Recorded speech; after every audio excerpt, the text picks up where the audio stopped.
والسلام على أشرف الأنبياء والمرسلين محمد بن عبد الله وعلى آله وأصحابه ومن تبعه بإحسان إلى يوم الدين. أما بعد، سبحانك لا علم لنا إلا ما علمتنا إنك أنت العليم الحكيم.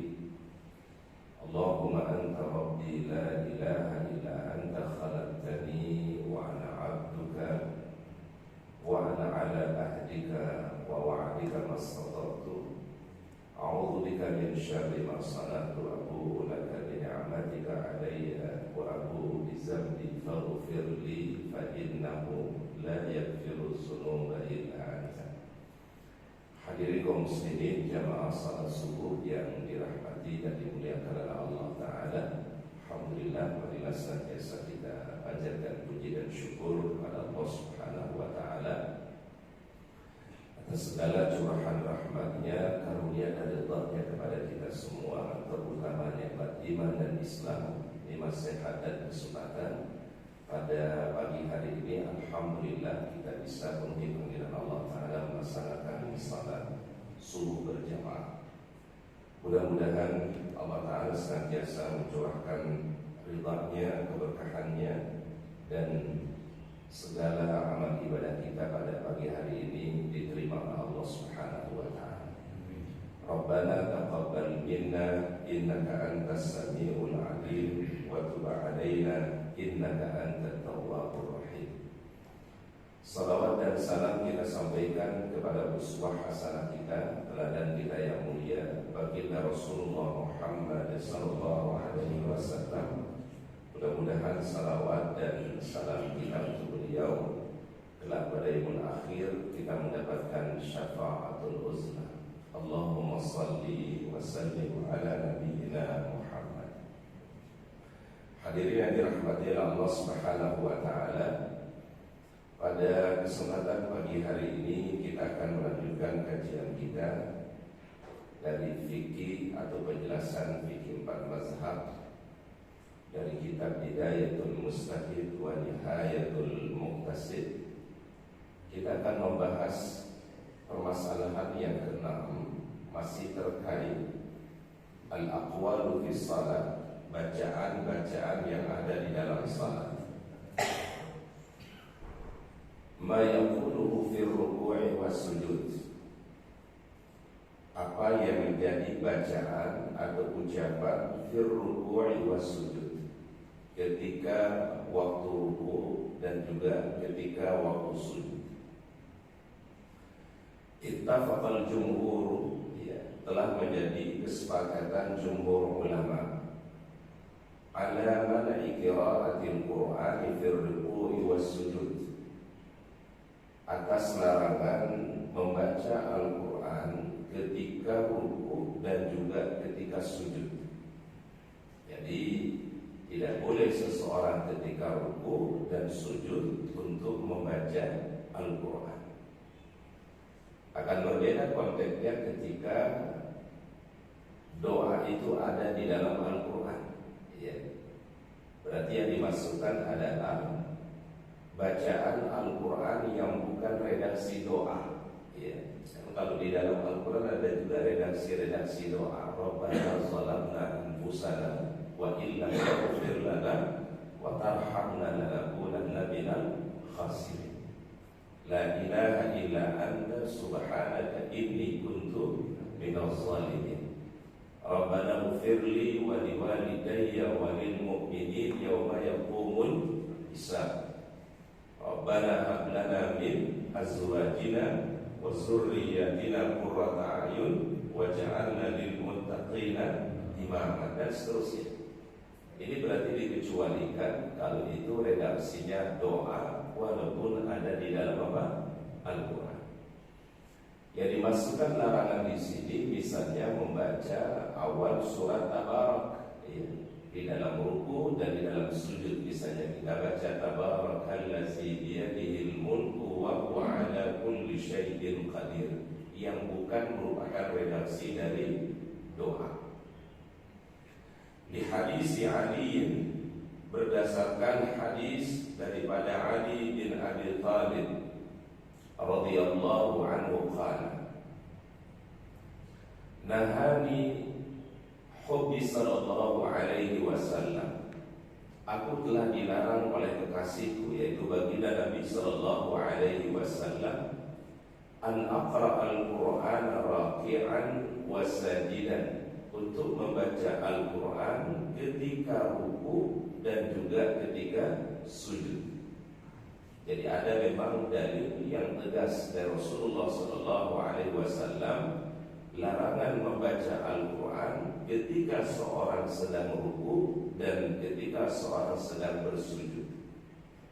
Qala At-Tabari, berkata Imam At-Tabari, ya. Ini kita kenal beliau ini sebagai ahli tafsir, ya. Sehingga ada tafsir namanya tafsir At-Tabari. Boleh dikatakan beliau ini adalah ulama-ulama awal yang menulis tentang tafsir, ya, tafsir At-Tabari. Lalu kemudian berikutnya muncul ulama-ulama tafsir berikutnya seperti Imam Al-Qurtubi, ya, Imam Al-Alusi, kemudian juga Imam Ibnu Katsir. Tetapi yang berada di generasi awal itu adalah tafsir At-Tabari, ya. Wa huwa haditsun sahihun, itu merupakan hadis yang sahih dari Nabi sallallahu alaihi wasallam. Wa bihi akhadha fuqaha'ul amsar, dan itu yang diambil pendapat oleh para fuqaha. Wa sara qaumun minat tabi'in ila jawazi zalika wa huwa madhhabul Bukhari.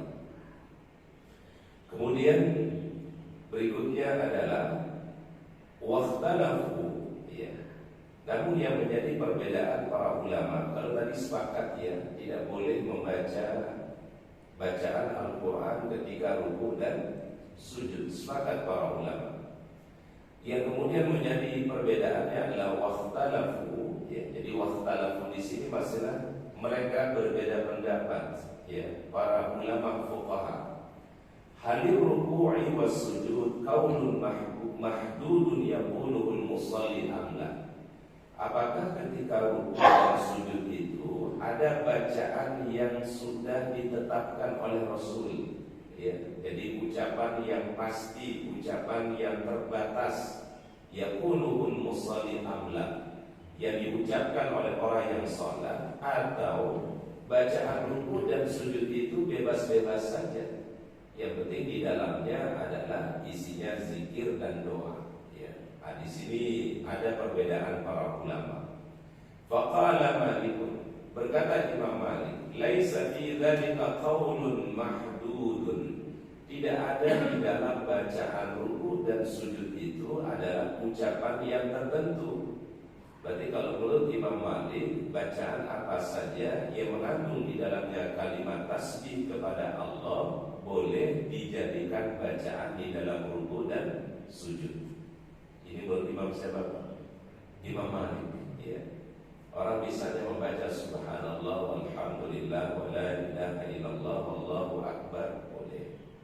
Atau orang baca subhanallah wa bihamdihi subhanallahil azim, boleh. Karena tidak ada penjelasan yang khusus dari Nabi sallallahu alaihi wasallam tentang bacaan yang ketika ruku dan ketika sujud.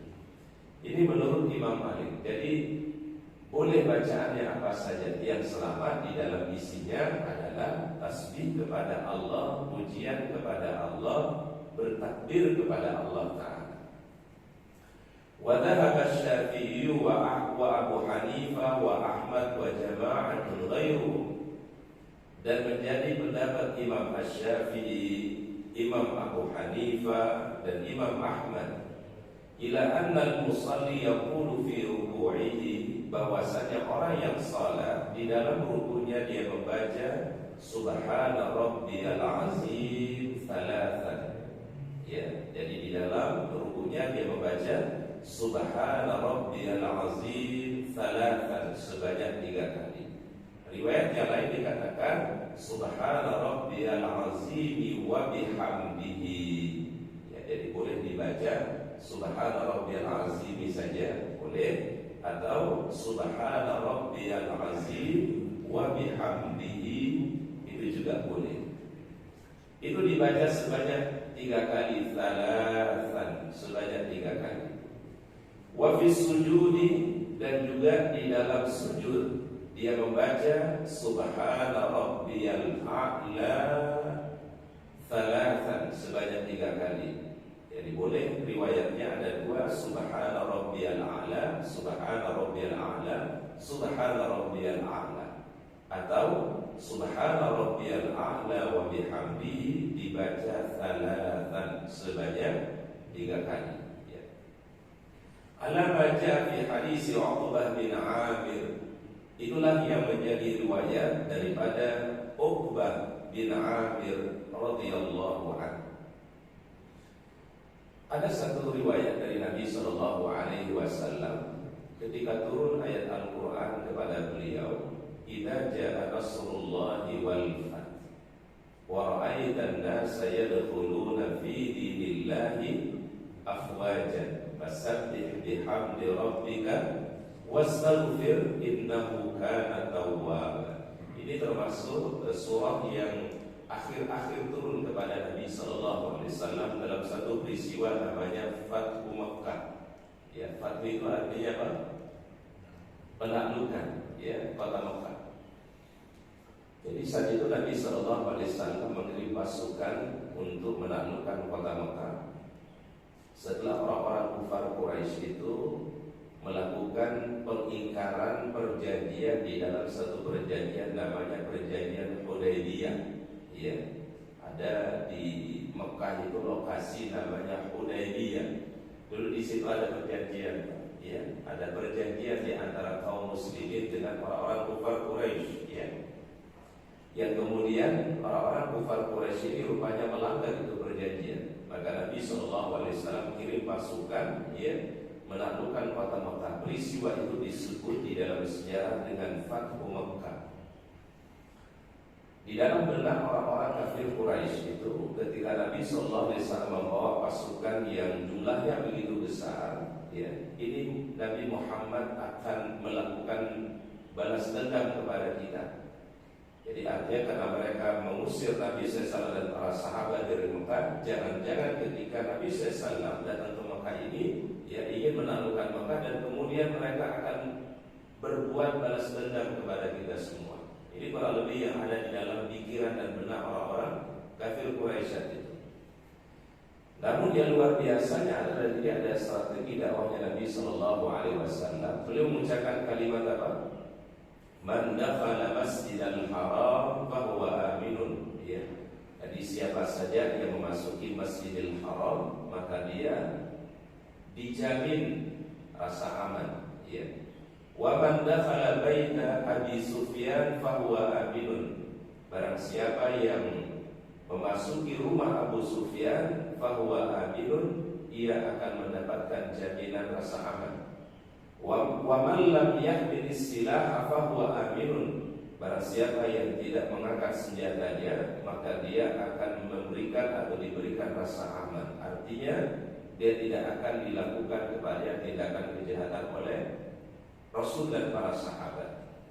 Nah, kalimat inilah yang kemudian menjadikan orang-orang Mekah itu tunduk kepada Nabi Sallallahu Alaihi Wasallam dan tidak ada terjadi peperangan. Ya, karena Rasul bila itu dikuasai oleh Rasul dan para sahabat. Maka turunlah ayat itu kepada Nabi Sallallahu Alaihi Wasallam, yaitu idza jaa nasrullahi wal fath wa ra'aitan nasa yadkhuluna fi dinillahi afwajan fasabbih bihamdi rabbika wastaghfir innahu kana tawwaba. Di sini ada satu hal yang perlu kita perhatikan pada jemaah pada kalimat di akhirnya, fasabbih bihamdi rabbika wastaghfir. Maka bertasbihlah, pujilah Allah dan mohonlah ampunan kepadanya. Maka Rasul, kata Aisyah radhiyallahu anha, ketika beliau salat, beliau ucapkan subhanakallahumma rabbana wa bihamdika Allahumma ghfirli. Ya. Jadi kalimat yang dibaca oleh Nabi apa? Subhanakallahumma rabbana wa bihamdika Allahumma ghfirli. Dan beliau baca di waktu ruku, dan beliau baca di waktu sujud. Jadi kalau subhanakallahumma rabbana wa bihamdika allahumma ighfirli, ini bacaan bisa dipakai di waktu ruku dan itu juga bisa dipakai di dalam bacaan apa? Sujud. Tapi kalau yang tadi subhana rabbiyal azim khusus untuk ruku, subhana rabbiyal a'la khusus untuk apa? Sujud. Wasababu fi hadzal ikhtilaf, dan ada pun sebab daripada perbedaan ini kata para ulama, mu'aradatu hadis Ibnu Abbas fi hadzal bab li hadis Uqbah bin Amir. Ada perbedaan antara hadis Ibnu Abbas dengan hadis Uqbah bin Amir. Hadis Ibnu Abbas bunyinya adalah annahu sallallahu alaihi wasallam ana wa inni nuhitu an aqra al-Qur'an raqi'an aw sajidan. Aku dilarang untuk membaca Al-Qur'an ketika ruku dan ketika sujud. Fa amma ruku, adapun waktu ruku, sabda Nabi sallallahu alaihi wasallam, fa'adhimu fihi rabb, maka agungkanlah Allah Subhanahu wa taala. Maka kalimatnya tadi adalah subhana rabbiyal azim. Dari azim itu artinya azim, ya, yang maha agung. Subhana rabbiyal azim. Wa amma sujudu, adapun waktu sujud, fajtahidu fihi du'a, maka bersungguh-sungguhlah untuk berdoa kepada Allah Ta'ala. Faqabilun ayyustajaba lakum, maka itu sangat pantas untuk diijabah doa-doa ketika dalam keadaan apa? Bersujud. Maka termasuk waktu yang paling mustajab, ya, untuk berdoa adalah di waktu apa? Sujud, ya. Walaupun nanti ada sedikit perbedaan para ulama, apakah doa itu adalah hanya di waktu sujud saja atau boleh orang berdoa juga di waktu ruku. Itu nanti ada khilaf di antara para ulama. Ada sebagian mazhab mengatakan doa itu dimaksimalkan hanya di waktu ruku saja, jadi hanya di waktu sujud saja. Tapi ada riwayat yang lain mengatakan boleh juga selain orang itu maksimalkan doa di waktu sujud, boleh dia maksimalkan juga di waktu apa? Ruku, ya. Dan ada sebuah hadis, ya, sahih dari Nabi sallallahu alaihi wasallam. Satu ketika Nabi sallallahu alaihi wasallam pernah salat, dan ketika beliau salat di waktu rukunya, beliau berdoa kepada Allah, ya. Allahumma laka raka'tu wa bika amantu wa laka aslamtu. Ini kalimat yang pernah dibaca oleh Nabi sallallahu alaihi wasallam ketika beliau dalam keadaan ruku. Ya.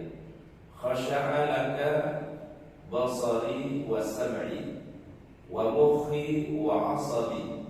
Ini salah satu doa yang pernah dibaca oleh Nabi ketika dalam keadaan ruku. Maka para ulama mazhab mengatakan ada sebagian pendapat boleh orang itu juga memaksimalkan doanya waktu dalam keadaan ruku. Ya, cuma mungkin yang lebih masyhur yang kita temukan, ya, atau yang kita dengar adalah dimaksimalkan doa itu di waktu apa? Di waktu sujud, ya. Ya, bahkan para ulama, ya, ini istihad sebenarnya, ya Pak, ya. Ini bukan satu hal yang yang tetap, ya, tapi istihad para ulama. Di waktu sujud itu ada 3 doa permohonan yang terbaik.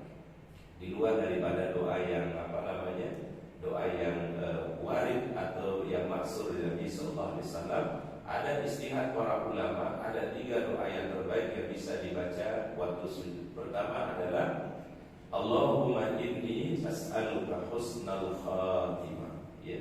Allahumma inni as'aluka husnal khatimah. Ya Allah, aku mohon kepadamu akhir kehidupan yang baik. Ini sekali lagi istihad dari para ulama, tapi diambil di doa-doa masuk dari Rasulullah SAW. Yang kedua, Allahumma ya muqallibal qulub tsabbit qalbi ala dinika. Allahumma ya muqallibal qulub tsabbit qalbi ala dinika. Ya Allah, Engkau yang maha membolak-balikkan hati, tsabbit qalbi ala dinika, tetapkanlah hatiku di atas agama. Kemudian yang ketiga, Allahumma rzuqni taubatan nasuhan qabla al-maut. Ya Allah, ya berilah aku kesempatan bertaubat sebelum meninggal dunia. Ini 3 doa istihad para ulama bisa kita baca di saat kita dalam keadaan bersujud, ya. Karena Rasul mengatakan sedekat-dekat hamba di sisi Allah ketika posisinya dalam keadaan sedang bersujud, ya. Fajtahidu fihi du'a, ya. Di riwayat yang lain fa'aksiru fihi du'a, sungguh-sungguhlah berdoa di dalam sujud. Di riwayat yang lain dikatakan perbanyaklah doa ketika dalam keadaan sujud. Mungkin pertanyaannya para jamaah, Ustaz, apakah hanya di sujud terakhir saja atau boleh pada sujud selain daripada sujud akhir? Para ulama mengatakan sebenarnya adalah tidak mesti di sujud yang terakhir, ya. Boleh juga dilakukan pada sujud selain daripada sujud terakhir, ya. Jadi memperlama doa waktu sujud tidak hanya berlaku di waktu apa? Sujud akhir saja. Wa fi hadis Uqbah bin Amir, adapun hadis Uqbah bin Amir annahu qala lamma nazalat fasabbih bismi rabbikal azim, qala lana Rasulullah sallallahu alaihi wasallam, maka Rasul bersabda kepada kami, ij'aluha fi ruku'ikum, jadikanlah itu bacaan di dalam ruku kalian, berarti subhana rabbiyal azim. Walamma nazalat sabbih isma rabbikal a'la, ketika turun ayat sabbih isma rabbikal a'la, qala ij'aluha fi sujudikum, jadikanlah itu bagi sujud kalian atau di dalam sujud kalian. Jadi ini dasarnya sebenarnya perintah. Kenapa orang mengucapkan waktu rukunya itu subhana rabbiyal azim, ketika sujudnya adalah subhana rabbiyal a'la. Ini kalau di dalam ilmu tafsir namanya takwil ayat namanya. Jadi mentakwilkan ayat, ditafsirkan ayat itu oleh Nabi sallallahu alaihi wasallam. Ketika ayatnya berbunyi sabbihisma rabbikal a'la, ditafsirkan oleh Nabi sallallahu alaihi wasallam dengan satu doa subhana rabbiyal a'la. Ketika turun ayat kepada beliau wasabbih bismi rabbikal azim, ditafsirkan oleh Nabi, berarti kita dianjurkan membaca subhana rabbiyal azim. Dan tidak ada orang yang paling pantas menafsirkan Al-Quran pertama kali selain daripada baginda Nabi Muhammad sallallahu alaihi wasallam. Sehingga Al-Quran itu kalau kita kaji dalam tafsir itu para jamaah, tafsir itu memang beragam, ya. Ada tafsir Al-Quran bil Quran, ada tafsir di Al-Quran ditafsirkan dengan ayat yang lain. Biasanya jenisnya itu atau bentuknya apa? Tafsirannya itu biasanya antara ayat yang pertama dan ayat yang kedua ada hubungan, Pak. Contoh misalnya ketika kita sebutkan di dalam suratul Fatihah, ihdinas siratal mustaqim, ya Allah tunjukkanlah kami jalan yang lurus. Apa yang disebut dengan siratal mustaqim itu? Ditafsirkan pada ayat berikutnya, siratal ladzina an'amta 'alaihim ghairil maghdubi 'alaihim waladdallin. Ini namanya tafsirul ayat bil ayat. Jadi tafsiran ayat menggunakan apa? Biasanya itu nanti Pak, cirinya adalah ayat yang pertama ada hubungan dengan ayat yang berikutnya, ya. Jadi disebut juga dengan hubungan munasabah antara satu ayat dengan ayat yang ada di berikutnya.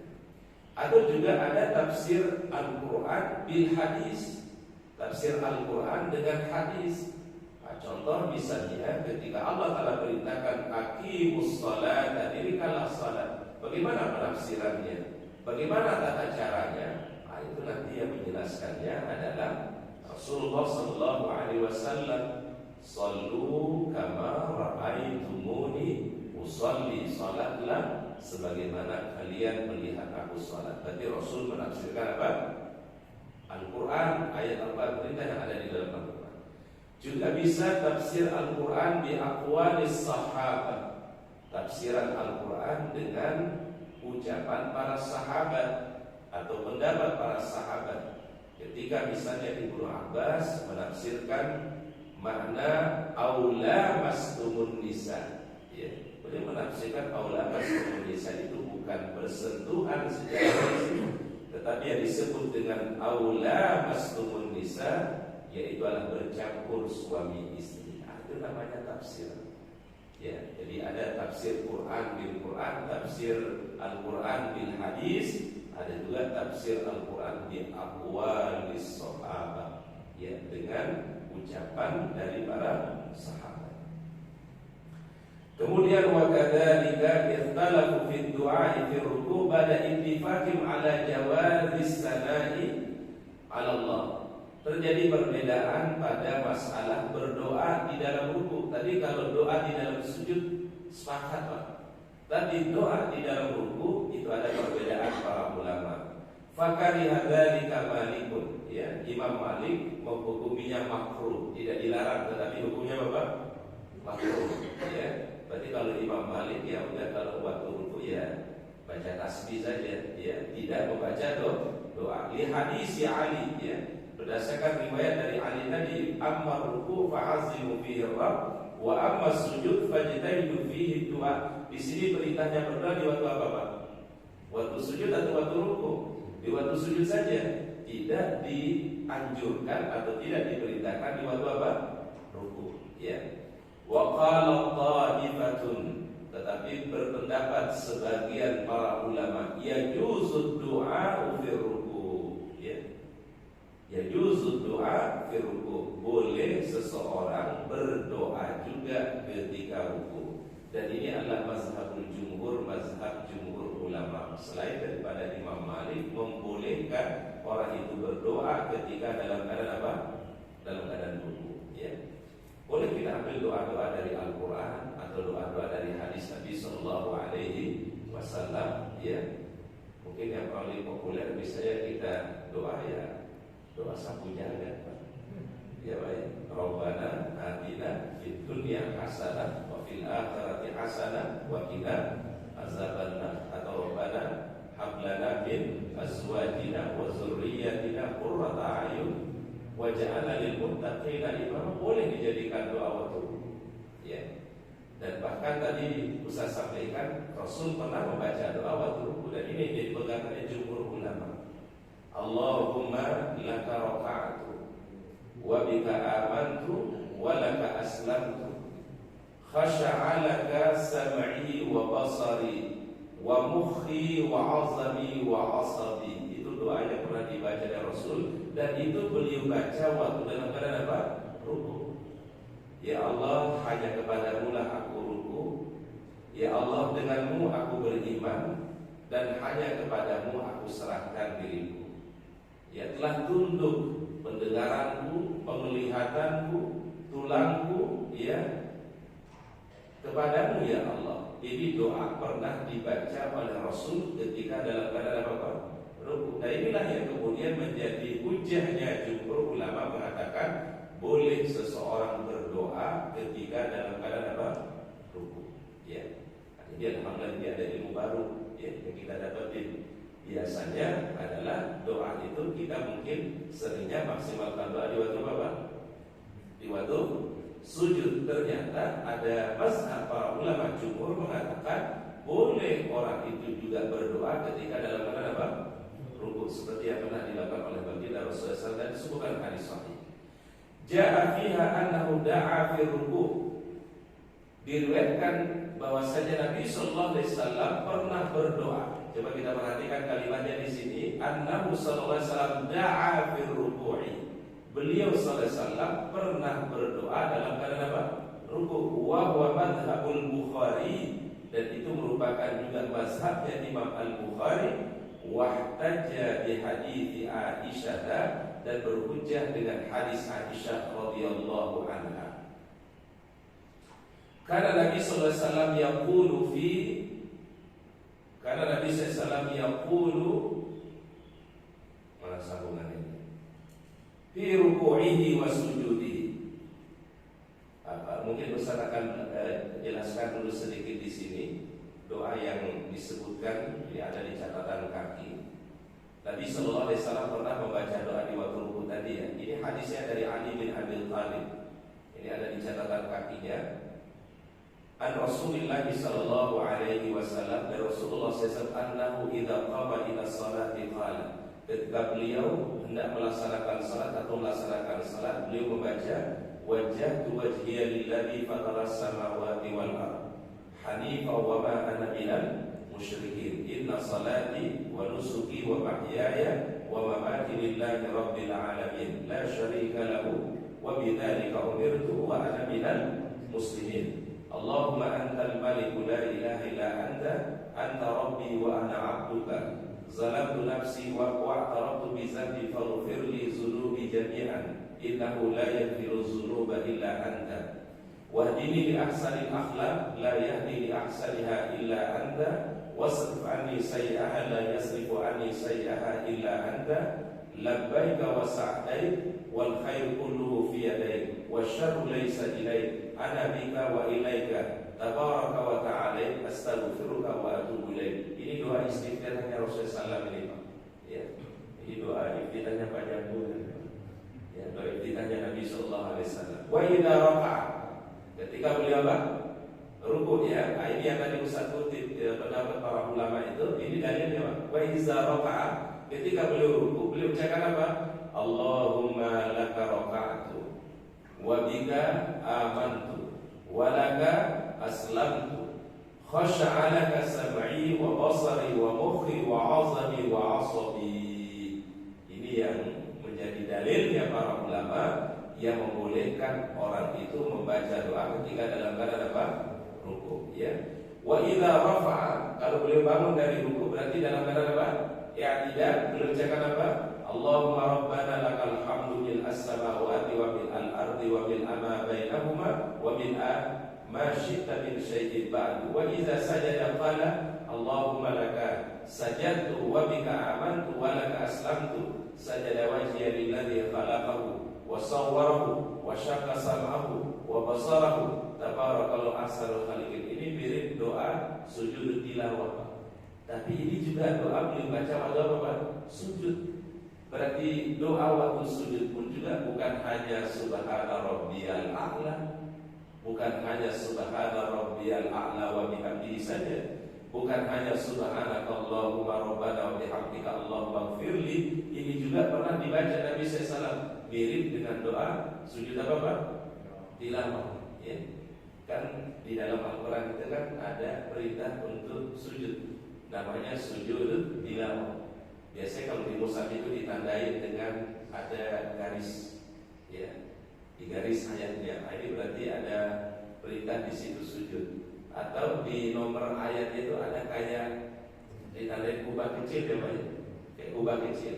Di sisi mushaf sebelah kanan atau mushaf sebelah kirinya ada tulisan sajadah. Ya, nah kalau kita temukan itu ayat, maka kita disunahkan oleh Nabi SAW untuk sujud. Sujudnya namanya adalah sujud tilawah, sujud tilawah. Baik, ini ada di catatan kaki ini tentang doa tadi, rukunya Nabi sallallahu alaihi wasallam. Doa yang beliau baca waktu ruku dan sujud, subhanakallahumma rabbana wa bihamdika allahumma ighfirli. Ini tadi setelah turun ayat apa?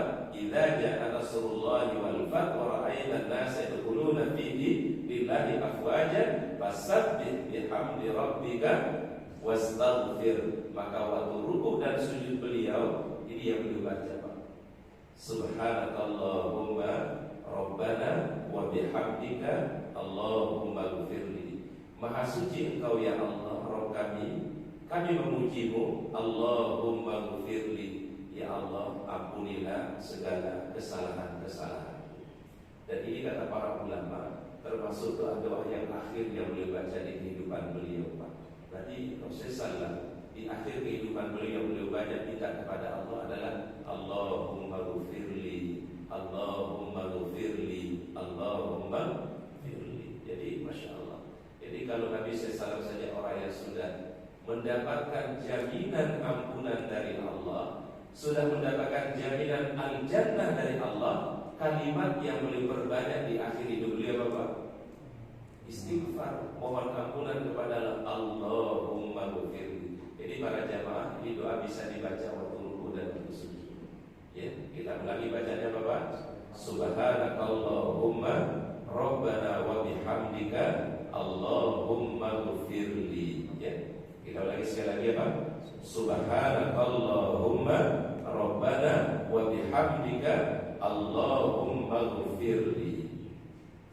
Wa Abu Hanifah, sedangkan Imam Abu Hanifah la yujizu du'a fi salat bighairi alfazil Quran, tidak membolehkan membaca doa di dalam salat selain daripada alfazul Quran. Alfazul Quran artinya adalah yang redaksinya bahasa Arab, baik yang ada di dalam Al-Quran ataupun yang ada di dalam hadis tadi. Menurut Imam Abu Hanifah, kalau orang berdoa di dalam salat itu mesti adalah redaksinya dari Al-Quran atau redaksinya dari hadis Nabi Sallallahu Alaihi Wasallam. Ini menurut Imam siapa Pak? Imam Abu Hanifah. Jadi kalau Imam Abu Hanifah membatasi doa yang boleh dibaca waktu sujud, itu doa yang ada di mana Pak? Al-Quran atau doa yang ada di dalam hadis.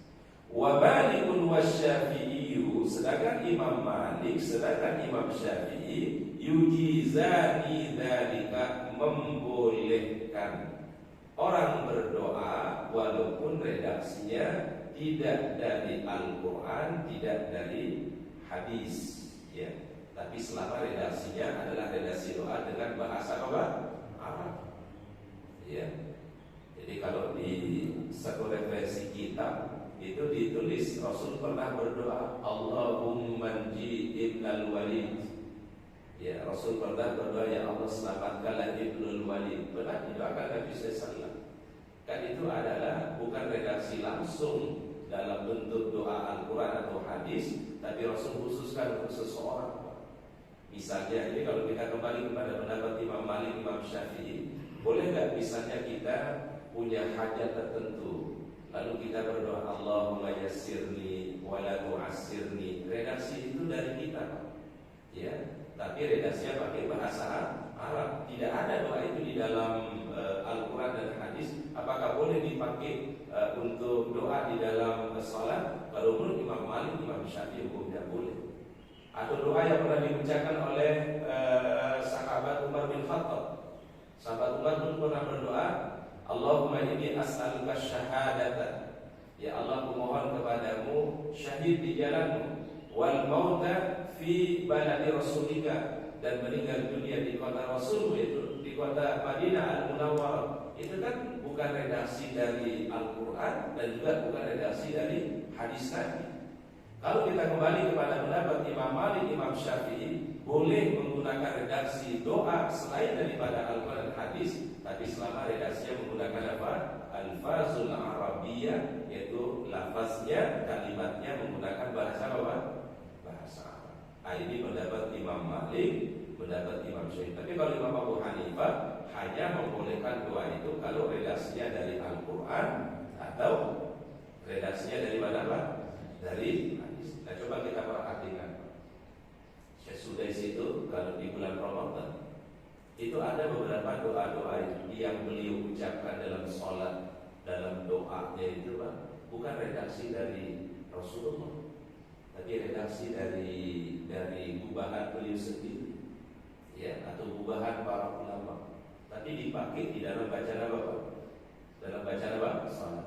Atau usah perhatikan Pak, beberapa ustaz yang imamin waktu subuh kalau membaca doa qunut nazilan, ada yang menambahkan Allahumma ansur ikhwanana al-muslimin fi Palestin. Padahal dibaca dua doa salat. Bahkan kita ikuti imam mungkin apa ya? Ini biasa di bulan Ramadan, ya. Lagi doa 10 terakhir Ramadan. Ya, kalau kita perhatikan redaksi doa-doa yang dipakai oleh imam-imam itu, Pak, itu tidak semua redaksinya dari Rasulullah SAW. Itu redaksinya gubahan ulama atau gubahan imam tersebut. Tapi redaksinya bil Arabiyyah, dengan bahasa Arab. Boleh. Ya, apakah itu membatalkan salat? Tidak. Itu masuk dalam kategori ad-doa. Ini kalau kita kembali kepada pendapat Imam siapa Pak? Malik wasyafi'i, Imam Malik dan Imam Syafi'i. Redaksi doa apa saja itu boleh dibaca selama bil alfaz al arabiyah, ya, selama dengan redaksi bahasa Arab. Sesudah itu hampir setengah jam doa. Ya, panjang tuh kalau Ramadan itu doa. Tidak semua yang dikutip itu adalah dari Al-Quran. Tidak semua doa yang dikutip itu dari apa? Dari hadis. Itu ada, kalau kita perhatikan doa-doa beliau itu ada kutipan atau redaksi yang beliau ucapkan. Contoh misalnya, Allahumma wahid sufufahum. Ya Allah, satukanlah barisan umat Islam. Itu tidak ada di dalam redaksi doa Rasulullah SAW. Kita cari di kitab hadis itu akan ketemu, Pak. Ya, Allahumma wahid kalimatal muslimin. Ya Allah, satukanlah kalimatnya orang-orang muslim. Ya, Allahumma dammir a'da'aka a'da'ad-din. Ya, minal yahud was-sahyuniyah misalnya. Itu enggak ada di dalam redaksi doa Rasulullah. Kalimatnya, ya Allah, binasakanlah orang-orang yang ingin menghancurkan Islam ini, minal yahudi was-sahyuniyah. Sahyuniyah itu enggak ada di bahasa Sahyuniyah, Pak. Zionisme itu nggak ada di zaman Nabi, ya, tapi dipakai sebagai redaksi dalam doa kunut di bulan Ramadan dalam sholat. Ya, ini kembali berarti kepada pendapat Imam siapa, Pak?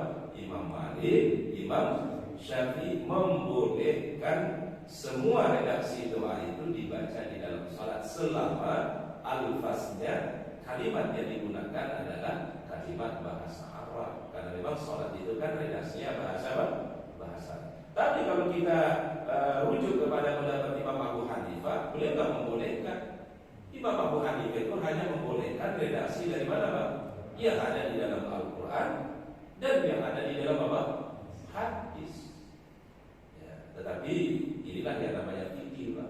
Ya, kita hormati pendapatnya Imam Abu Hanifah, di mana beliau hanya membolehkan kalau orang doa di dalam sholat itu redaksi doanya itu hanya yang ada di dalam Al-Quran atau yang ada di dalam apa? Hadis. Berarti tidak boleh yang dibaca resensi Sunda itu tidak boleh kalau menurut siapa? Imam Abu Hanifah. Karena redaksinya itu adalah bukan dari Al-Quran atau bukan dari hadis. Tapi kalau mazhab Imam Malik, Imam Syafi'i membolehkan. Oleh karenanya kalau kita coba pahami pendapat Imam Malik, Imam Syafi'i adalah bisa kita punya hajat tertentu, boleh kita sebutkan dalam bentuk bahasa Arab. Allahumma yassir wadhifati hadza misalnya. Kita punya satu keinginan, satu hajat, mungkin punya proyek gitu ya, Pak. Kita mohon Allahumma yassir hadhihi wazifah. Boleh, Pak. Menurut Imam Malik, menurut Imam Syafi'i selama redaksinya itu adalah apa? Bahasa Arab. Ya. Wasababu fi dzalika ikhtilafu fi hal huwa kalamun am la, ya. Yang menjadi sebab perbedaan itu adalah hal huwa kalamun am la. Kan yang menjadi perbedaan itu apakah redaksi selain Al-Qur'an dan hadis termasuk ucapan manusia atau bukan? Ya, itu kalau Imam Malik mengatakan Imam Syafi'i selama doa maka masuk dalam kategori doa walaupun bukan redaksi dari Al-Qur'an atau redaksi dari apa? Hadis Nabi. Tapi kalau Imam Abu Hanifah memahami kalau redaksi bukan dari Al-Quran dan hadis, maka termasuk kalamun nas, kata beliau termasuk ucapan manusia. Gitu, Pak, ya. Jadi kalau Imam Abu Hanifah membatasi doa itu hanya apa? Hanya yang ada di mana? Al-Quran, hanya yang ada di dalam apa? Hadis Nabi Sallallahu Alaihi Wasallam. Baik. Kemudian berikutnya, di sini berikutnya para ulama menjelaskan, ini masih ada waktu, Pak? Masih ya? Baik. Ini tadi kelewatan. Masih belum terang. Belum terang ya. Karena sekarang suruh lebih cepat ya. Baik, al-mas'alatus sabi'ah. Masalah yang berikutnya yang ketujuh at-tasyahhud. Ikhtalafu fi wujubi tasyahhud wa fil mukhtar minhu. Ya, terjadi perbedaan para ulama dalam masalah wajibnya tasyahhud wa fil mukhtar minhu, dan kalimat yang terpilih dari tasyahhud itu apa. Fazahaba Malik wa Abu Hanifah wa jama'atun ila anna tasyahhud laysa biwajibin. Ya, menurut Imam Malik dan Imam Abu Hanifah tasyahhud itu bukan suatu yang wajib. Ini maksud tasyahhud awal kali ya. Wa zahaba dha'ifatun ila wujubihi, sebagian ulama mengatakan hukumnya wajib. Wa bihi qala Syafi'i wa Ahmad wa Dawud. Wa sababu ikhtilafuhum, sebab perbedaannya adalah mu'aradatul qiyas li dhahiril athar, perbedaan qiyas dengan zahir daripada dalil-dalil yang ada. Wa dzalika anna al-qiyas yaqtadi al-haqqu bi sayr allati laysat biwajibatin bis salat. Ya. Kiasannya adalah menghubungkan semua rukun-rukun itu yang bukan wajib dalam salat littifaqim ala wujubil Quran. Wa anna tasyahhud laysa bi Qur'anin fayajib. Maka sebagian ulama tasyahhud karena bukan bagian daripada Quran maka bukanlah suatu yang wajib. Wa hadis Ibnu Abbas annahu qala, sedangkan hadis Ibnu Abbas berkata, kana Rasulullah yu'allimuna tasyahhud kama yu'allimuna surata minal Qur'an. Jadi Ibnu Abbas mengatakan Nabi sallallahu alaihi wasallam mengajarkan kepada kami bacaan tasyahhud sebagaimana beliau mengajarkan kami surat daripada Quran. Yang tadi wujubuhu. Nah, berdasarkan ini maka mengatakan bahwasannya tasyahhud itu hukumnya wajib, karena langsung disebutkan redaksinya, diajarkanlah kepada kami tasyahhud sebagaimana beliau mengajarkan kami surat daripada Al-Quran.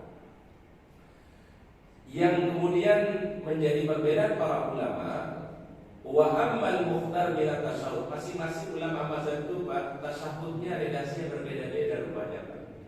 Fa inna Malikan rahimahullah ihtara tasyahhud Umar. Ya, kalau Imam Malik itu mengambil atau memilih tasyahhud yang dibaca oleh sahabat Umar bin Khattab yang pernah beliau ajarkan ya di atas mimbar. Apa itu? Wa huwa at-tahiyyatu lillah, az-zakiyatu lillah, at-tayyibatus salawatu lillah. Assalamu alayka ayyuhan nabi wa rahmatullahi wa barakatuh. Assalamu alayna wa ala ibadillahis shalihin.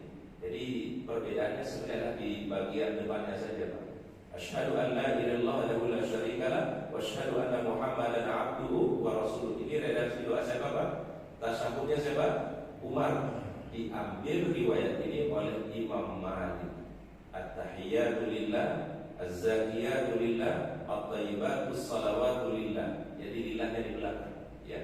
Assalamu alayka ayyuhan nabiyyu wa rahmatullahi wa barakatuh. Assalamu alayna wa ala ibadillahi as-salihin, ya. Wa ikhtara ahlul Kufah, sedangkan ahlul Kufah, ya. Kufah ini mana, Pak? Kufah ini Irak, ya. Jadi dulu apa namanya, Pak? Kufah dan Basrah itu adalah lahirnya para ulama-ulama. Jadi ulama-ulama tabi'in itu banyak dulu berada di wilayah Kufah dan Basrah. Bahkan di Basrah itu ada ulama salaf ya tabi'in yang bernama Al-Hasan Al-Basri. Ya, kalau kita dengar Imam Hasan Al-Basri, seorang ulama yang dikenal dengan apa namanya tazkiyatun nafsnya, ya. Jadi kalau orang mengkaji tazkiyatun nafs atau tasawuf itu banyak mengutip daripada pendapat Al-Hasan Al-Basri, ulama Basrah. Ya, jadi Baghdad itu dulu boleh dikatakan Pak gudangnya ulama. Tapi sekarang negeri itu hancur, ya. Dan di situ sekarang persentase Syiahnya luar biasa. Dulu Sunni mendominasi, sekarang Syiahnya yang mendominasi. Ya kurang lebih 60-40, Pak. Di 60-nya itu adalah Syiah, 40-nya Sunni, ya. Kalau dulu itu adalah Sunninya lebih dominan, ya, Baghdad, ya. Jadi dan pernah menjadi apa namanya pusat peradaban Islam. Ya, Daulah Al-Abbasiyah itu berkuasanya dulu di Baghdad, ya. Dan ada perpustakaan terbesar di dunia itu ada di Baghdad. Jadi sebelum terkenal perpustakaan di Eropa, ya, itu perpustakaan terbesar di dunia itu ada di Baghdad. Karena pernah menjadi sumber apa namanya peradaban Islam, ya. Dan Imam Abu Hanifah itu besarnya di Baghdad, ya, di wilayah Irak, ya. Imam Syafi'i menghabisi kehidupan itu di dua wilayah, Pak. Ya. Awal kehidupan beliau itu di wilayah Baghdad, ya, wilayah Irak, ya. Maka ada namanya Qaulul Qadim, pendapat beliau yang lama.